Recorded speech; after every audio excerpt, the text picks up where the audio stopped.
點樣睇澳門嘅傳媒咧？因為澳門好細，人嘅關係太密切啦，一講埋又係朋友甚至親戚嘅。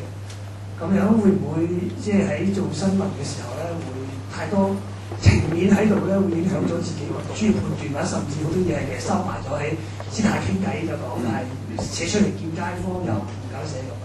香港好似呢樣嘢，有陣時可能有啲香港又過咗龍咧，就為揾對方嘅缺點而揾即係作啲嘢出嚟咁之類。你睇點樣比較兩個地方？我哋成日講傳媒係屬於嗰個地方裏邊成個政治範疇裏邊嘅一份子。如果脫離咗嗰個地方裏邊嗰個政治氛圍咧，係冇辦法去睇個傳媒嘅角色或者傳媒嘅效果嘅。嗱，咁所以一定要同嗰個地方裏邊嗰個政治氛圍嚟睇嚇。咁以香港為例，香港嘅政治氛圍咧，基本上咧係算係開放嘅。唔同嘅黨派自己本身民主派你話民主派裏邊又分開溫和嘅、激進嘅，有啲係專門搞肢體語言嘅，長毛係嘛？長毛係每一次咧就語不驚人誓不休。雖然我都同佢幾熟啊，採訪上面都幾多接觸啊，係嘛？咁呢個有親乜嘢嘅抗議多少抬棺材，係嘛？大家已經家常便飯嚟㗎啦，呢樣嘢你未見過咧，係嘛？佢家常便飯嚟㗎，去到邊度？你知唔知佢嘅棺材好易砌㗎？砌公仔咁拆下咁一冚就搞掂㗎啦如果唔係邊有咁多地方等啫，係嘛？咁所以大家會發覺呢個香港個氛圍咧，政治氛圍咧係相對開放。咁所以令到傳媒咧，佢自己本身覺得佢都係反映大家唔同嘅角度、唔同觀點。當然一個傳媒係咪能夠全部反映晒咧？就未必。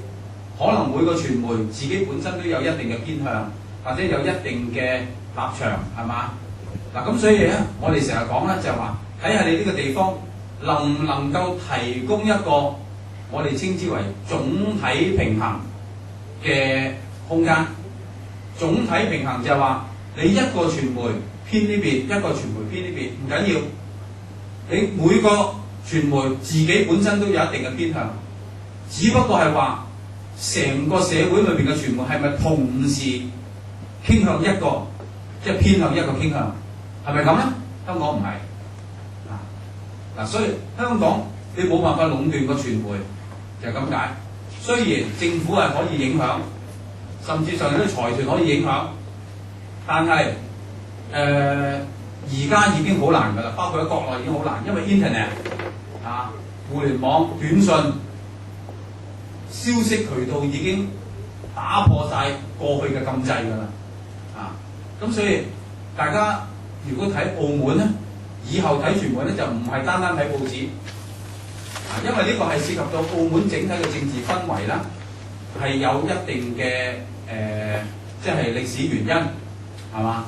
咁所以令到呢一個嘅傳媒其實係反映咗而家澳門政治氛圍嗰種特點。咁第二樣嘢咧，呢個就涉及到競爭啦。你話澳門傳媒有冇競爭咧？有，不過嘅競爭模式同香港嘅競爭模式係唔同嘅。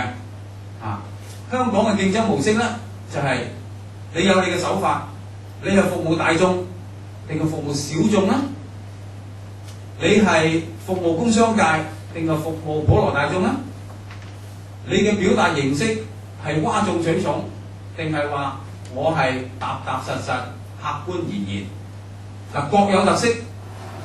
你大嘅都有大嘅市場，小嘅香港啲小眾都有小眾市場喎。